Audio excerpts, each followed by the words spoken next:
سوال یہ کہ اگر کوئی کسی ماں یا باپ کی اولاد مختلف بیٹے ہوں، ان میں سے دو نے یا تین نے خدمت کی اور ایک نے خدمت نہ کی ہو، جب باپ یا والدہ کا انتقال ہو تو کیا جس نے خدمت نہیں کی اس کا حصہ ساقط ہو جائے گا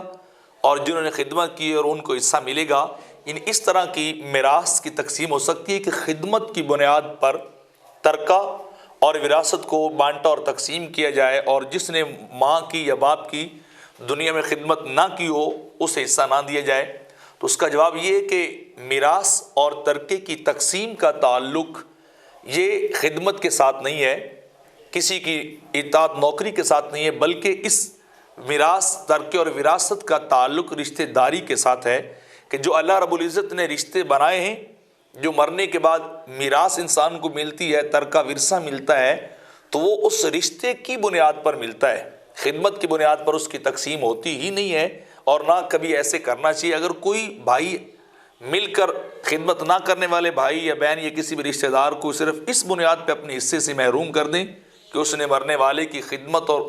جو ہے وہ نوکری نہیں کی ہے،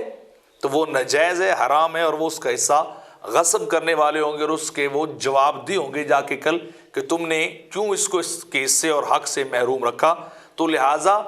جہاں جہاں وہ رشتہ پایا جائے گا جو جس کی بنیاد پہ قرآن و سنت نے وہ حصے مقرر کر دیے کہ فلاں کو اتنا ملے گا، فلاں کو اتنا ملے گا، تو وہ اسی طرح ہی چلتا جائے گا، نہ کہ انسان اپنی مرضی کرے گا، کیونکہ یہ اللہ رب العزت ان حکمتوں کو بہتر جانتا ہے جو اس نے بنا دی ہیں، اور ان کے اندر اپنی طرف سے کسی کو کمی بیشی یا بالکل کسی کو محروم کرنے کا کوئی اختیار حاصل نہیں ہے۔